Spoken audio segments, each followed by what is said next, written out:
This is the Nathan, Nat and Shaun podcast. We heard about the couple that got engaged in the economy section of a Jetstar flight to Bali. And we thought, I don't know, is that the best possible spot? Well, he wanted the speaker. I guess he wanted the people, to make a bit of a scene. Because it's Jetstar flights also full of people flying Jetstar to Bali. You know what I mean? And look, it's not as classless as you think. It wasn't a Bonza or a Zoot flight. Zoot, was that a thing? Scoot flight. Pricey's joined us right now. Pricey used to work on planes. Good morning. I did. I was wondering. I was thinking, did they have to buy their own champagne afterwards? You would. You would. What a Jetstar. Yeah, you would, wouldn't you? So I don't know if this is legit, but this is a story I heard from a friend about one of my friends. So I hope he's not listening. He proposed to his wife. So his wife, now wife.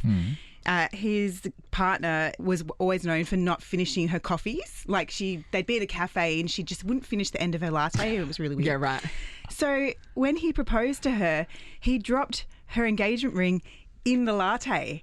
And knowing that she'll never finish it. Yeah, so then when she got towards the end of it, he's like, are you going to finish that? And she's like, no. And he's like, I think you should. And so she did, and then she choked. Her engagement ring was just in there. The glass. It's just all wet and covered in milk. And, coffee. Yeah. Well, yeah. You can't just drop rings in things. No. I know. Imagine if she choked on it. I know. Absolutely. Swallowed it. Or walked away. Were they just at a cafe just here in Perth somewhere? Yeah. So, do you know what the reaction was? Was there a... Well, they're married now, so she obviously was okay about it. Wow. Yeah, but isn't that bizarre? Yes. I know. Your first duty as a fiancé is to clean something. Angie's in Spearwood. Hello. Hi there, how you going? Hey, Tell us your proposal We're so story. sick of hearing the magical ones. Give us a slice of life. So I will preface this by saying I'm happily married. I've been married for 23 years now. But my then boyfriend proposed to me on April Fool's Day, and his birthday is actually April Fool's Day. So that day we had been out helping a friend who had recently broken up with their long-term girlfriend. Oh, yeah. And then we went out for dinner down in Fremantle, and we had discussed getting married before, so I knew at some point in time he was going to be asking me, but I didn't think it was going to be April Fool's Day. And after dinner, we went and got an ice cream, and we went and sat in the car, and I was talking, and I talk a lot. And he said, for God's sake, would you just shut up for once? And I'm like, what? He goes, will you marry me? And I'm like, is that it? Will you just shut up for once? He was looking for a break in the marry conversation. me? Just sitting in the car as well. Sitting in the car, in a car park in Fremantle. You know, I think it was a dingy one just off the main strip as well. The slight smell of urine. The parking inspector hovering. It was actually a Saturday night, and I said, oh, my God, we can't tell everyone that this is how I got proposed to in a car park in Fremantle and being told to shut up. Yeah. So did you make something up then? We did. We drove up to Point Walter, and I found a nice tree. And you did it again? You did it again? And that's what we told everyone for around 10 years, that he proposed to me up at Point Walter under a night tree. Overlooking the river. I love it. No, this isn't what we're doing. No. Let's do it again. Hey, but I do have to say, if you are unsure that they're going to say yes, April Fool's Day is the perfect time to do it, because then you can take it as back. elaborate as you are, you can always go, April Fools! Yeah. It's actually clever if you don't know how much your partner loves you. And if you're not sure how they're going to react when you tell them to shut up first. Maybe use drop shut up from a proposal. Yes. Yeah. Just, write this down. Err on the side of caution. Jackie's in Adderale. Hi, Jack. Hi, good morning. Hey, Jackie. Talk to us about your proposal, Jackie. So mine was in Canada. My husband is Scottish. I'm Canadian. And he had booked a hot air balloon trip. And it was sort of like the time was coming where his visa was ending, so he was on a time crunch of when he had to do it. And it kept getting cancelled because of the wind. The winds have to be right. Yeah. So I think there was 3 weekends in a row where potentially we were supposed to do this hot air balloon that kept getting cancelled, which I obviously didn't know about. And so then a Saturday morning, sound asleep in bed, he comes in his undies, a glass of champagne, And I wear glasses, and I roll over going, what are you doing? And he's down on one knee, and he starts rambling, and I'm going, where are my glasses? I can't see what's going on. And so then he finds my glasses, and he's so frustrated with me, and then I'm like, oh, my God, are you proposing? I was like, do it again. I wasn't ready. And so then I know, but also, like, why didn't he put some pants on? Why did he have to be in his undies? God. Because it's easier for her to see his ring that way. Oh, God. And then so that was the Saturday morning. And then on the Sunday, he gets the call going, oh, my gosh, I'm going to take you hot air ballooning. It's going to happen today. So the following day, we go out on the hot air balloon after he proposed to me in his undies Saturday morning. Oh. Yeah. So he couldn't wait. He wasn't sure. I didn't realise there were so many women out there that have said, do it again. I know somebody that did. In fact, do it again. We worked with her. Her, her boyfriend at the time just took her for a walk in a park at lunchtime on her lunch break and proposed in the park, and she was devastated. Made him take her down south for a weekend away and do it properly. So this is my thing, right? Say hot air balloon. Say hot air. That was a while ago. Say the Eiffel Tower, right? So Amy, our producer. Yeah. If you're on a trip and you've been going out with someone for a fair while, and then you go to something like the Eiffel Tower, you're getting proposed to. Same as like if you've been going out for a while and then they're adamant that we're going on a hot air balloon. It's a guy's idea to go on a hot air balloon. Yeah. You know you're getting proposed to, don't you? I mean, you'd suspect. You'd be thinking it. Yeah. You'd be looking for jewellery store receipts, that's for sure. Let's finish off with Liz in Balcatta. Hey, Liz. Hiya. Hey, Liz. Right. What happened when you got proposed to, Liz? I was working at a fish shop at the time, being a fish filleter, and I got home from work and went into the bedroom to, get undressed, have a shower to get all the fish off me. And this proposal has too much fish in it already. And I sat on the bed, and he had a piece of paper that he'd written out with all the things he wanted to say. Didn't remember any of them. And proposed to me, and then said, and we're getting picked up for dinner in like an hour and a half or so. But why didn't he propose to at celebrate? The dinner? Why didn't he propose at the dinner? When you're not, stinking of fish? What? Yeah. Did he not want the crowd?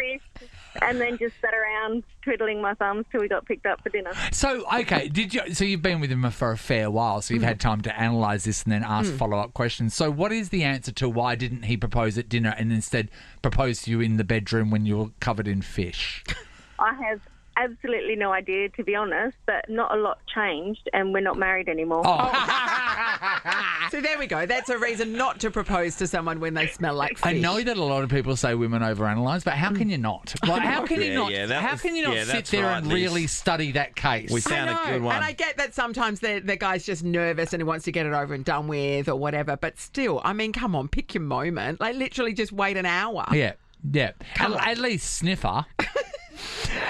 He got his just rewards, though, don't you reckon? If there's a bunch of cats hanging around, no longer with him. It's like, yeah, that's a great point. That's it. Yeah, but she smells like fish. But you can fill it a fish. I would can never fill it a fish. Yeah, I've never filleted a fish. That is a great skill.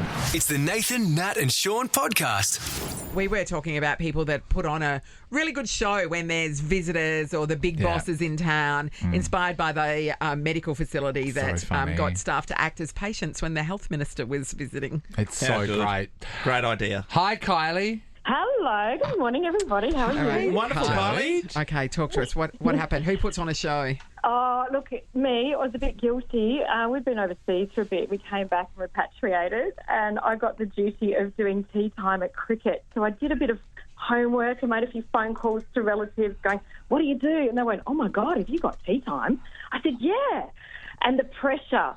So I cooked for 2 days. 2 days. Massive chocolate mud cake gatto. My nana's homemade carrot cake. Yeah, my nana's homemade famous carrot cake recipe. The massive fruit platter that had every fruit in season. Yes. Followed by caramelised onion and goat cheese tarts. I even made caramelised onion. And all the juice boxes. I had tablecloths. I set it up, and just by chance, it was that one day in summer where it rained. So it got rained out. We scuttled under the shade, and I had enough food for 2 cricket teams. And it was like, oh, yeah, I do this every time. Yeah, this is that's the thing, you've Shaun. got to pass This on. is the thing, because the cricket community would have known that this international woman has just now landed back onto our shores, and then they'll be able to look at her and go, you know what? She has her stuff together, this international woman that is now part of our circle. Have you been to the cricket on another day where someone else has catered, and what did they provide? Oh, look, I did, and it was like croissants cut in half and a plate of sandwiches. Because all you have to really do is get a couple of tuna triangle sandwiches and everyone's away. But Shaun, you're not putting into the mix that she's an international woman. Yes, so true. She was repatriated. It's a big deal. Sorry, guys. Thank you, Kylie. George is in Woodbridge. Hello.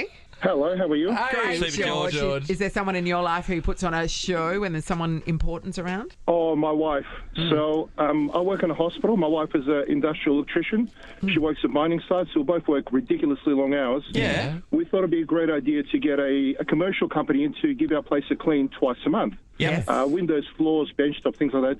She would clean the evening before they show up to make sure she didn't get judged by the cleaning crew. It's a very Shaun common... has leaned back on his chair with his arms in the air right now to the point where he's saying, I've given up on life. Is this striking a chord, Shaun? George, we had the cleaner come yesterday, and Mike comes every couple of weeks, right, this guy Mike, and we get yelled at the night before, the cleaner's coming tomorrow, so start cleaning up. I say, what is the point? Isn't that insane? Literally their job. So that cleaner must be so thrilled to come to your houses, the pair of you, because they don't have to do anything. I'm actually thrilled to see this guy, Mike. He's Vietnamese, and he always tells me I'm a great husband. But can I say, though, okay, so Mike...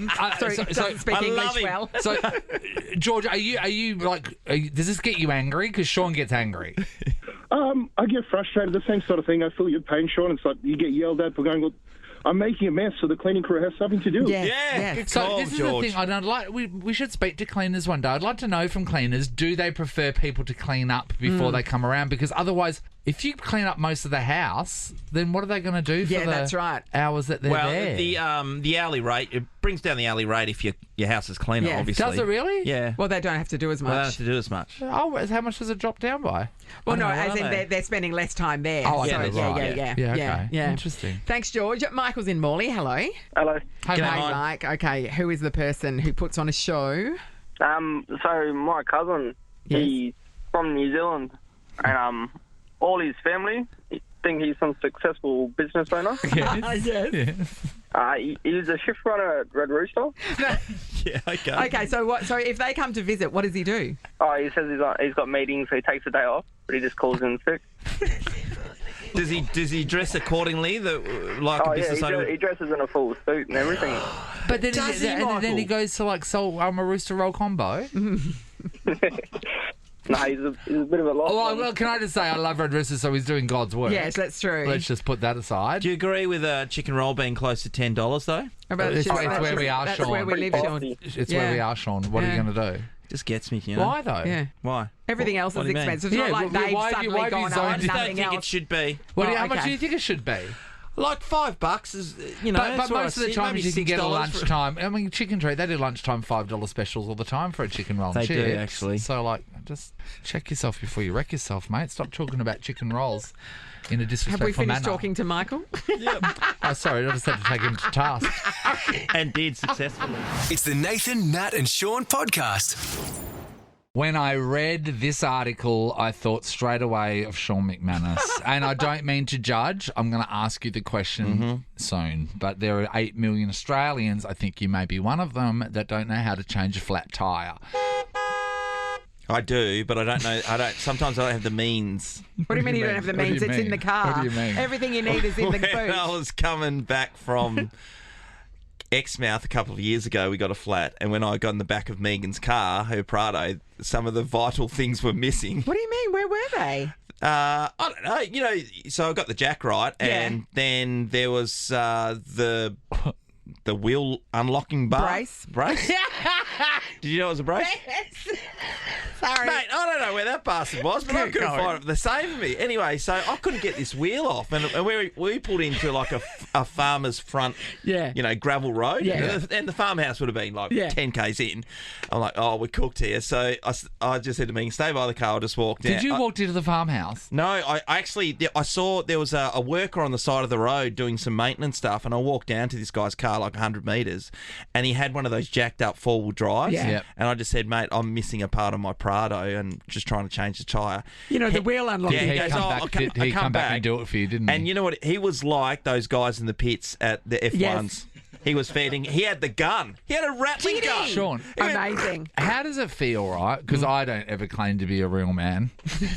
You do. How does that feel for a real man to have to go to an actual real man and ask for help? When I'm in that situation, I do. Because you're in that situation a lot. Yeah. I honestly feel. Like you've let emasculated? And I'm an imposter. Yeah. Was that the same trip where you got bogged on the beach because you didn't know about letting the air out of the tyres and you're going unsoft that? That was the year before. Okay. This is the thing. Our parents have so many skills that we don't, and I feel like that was the last generation of skilled people. Yeah. Well, when I got my licence, my dad said to me, "You have to. I'm going to teach you how to change a tyre because if you're driving in the country, you need to know." Same country driver. Yeah. So Same deal. I learned how to do it. I've never had to do it on I've got a CX-5 now, an SUV. I've never had to do it on a bigger car like that. Yeah. But when I had little cars, I could do it. No worries. Yeah, I can change time. No worries. I can't do many other things. There are men listening right now that are laughing in our general direction because they can do everything. They're the generation that know things like my dad's generation. Hang a door, no worries. Like like literally, like I could do, and then they know what tool it is they need from Bunnings, or they can just figure it out. And I don't think we have that. No worries. So Nathan, what day is it? It's Friday. Oh, on Wednesday. So the missus is like, you've got to hang up this a new dryer. The dryer. New dryer, right? So I talked to you about this the other day. I know, you had questions. I was like, oh, yeah, okay. Well, the old dryer had a different brace on the back that hung on the wall, so I'll be able to do this, no worries. So, but then there was wall the plugs. new dryer had these wall plugs and this massive bloody sinking. What do you call it? Yep. I don't even know what you call it. It's a bolt, but it's full on. It was full on. It blew me head off just looking at the thing. But also you need the right drill bit to drill into 14 mil drill bit. Don't have that. Of course I don't have that. So I said to me, and I knew what I was going to do. I'll go to next door to Mark, go the road to Pete. They're engineers. They're retired. They can help I've got nothing better to do but help you. And then Megan would not let me go next door. She won't let me do this. But we all know the dance. I don't even live there. I don't know the dance. You go there and you walk in and you go, oh, do you have a drill bit? And then you act like a helpless lady from the 1800s.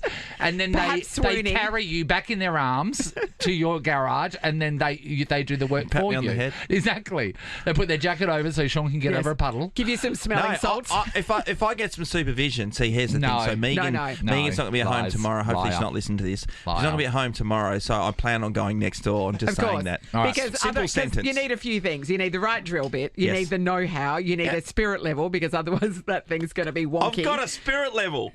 Yes. You don't know what that does. You put it against the spirits to see if there's anything. It's hard to tell if your shots are even, Nathan.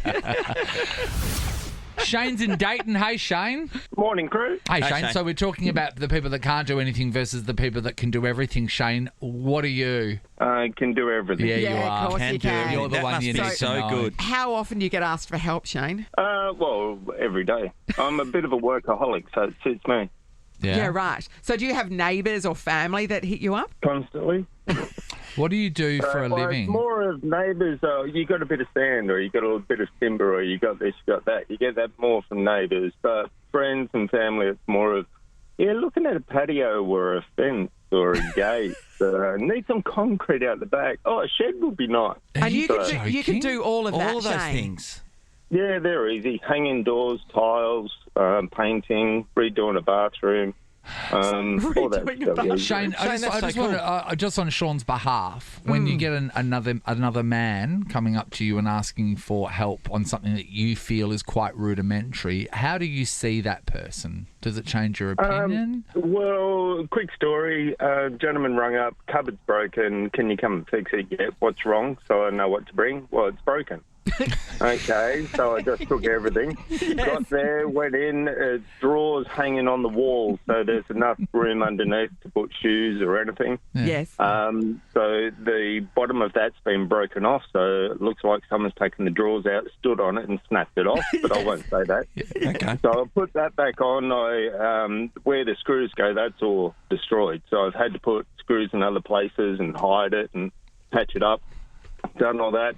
Said to him, do you want me to put the drawers in? Mind you, while I'm doing that, he's laying on his bed. Which is weird. That is hilarious. That's okay. Do you want me to put the drawers in? And he goes, no, I can do that. And then he goes, the wife wants some kitchen cupboards readjusted. So I did all that. Oh. And that's it. Thanks a lot. See you later. Left, got to the car, started driving away. He rings up and goes, you stuffed up, mate. I said, big stuff.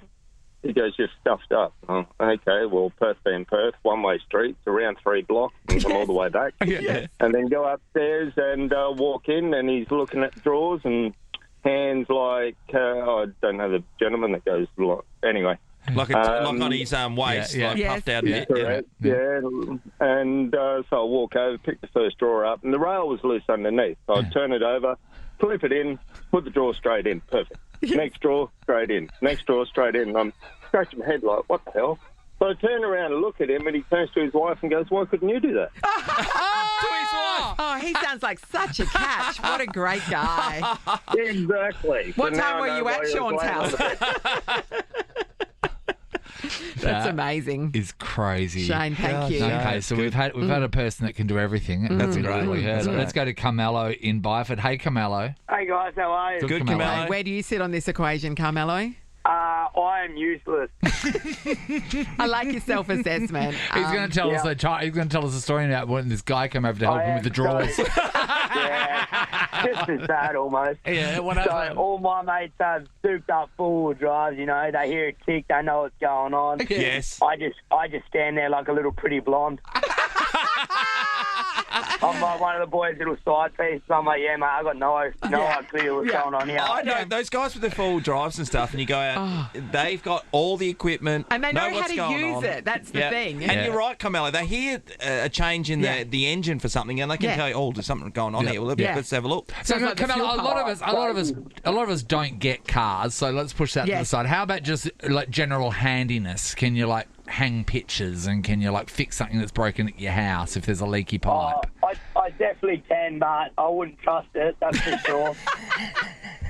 So Sean's example of he has to hang a dryer. Could you hang a dryer? I'd try, but I'd have to use Sean's spirit level, though, that's for sure. I got it, mate. I've got a ladder and a spirit level and a Synchrome superset team. I don't know what Hogwarts thing you think this spirit welder does, but it's not going to do what you two need it to do. Nathan, Nat and Shaun is a Nova podcast. For more great comedy shows like this, head to novapodcasts.com.au. Nova.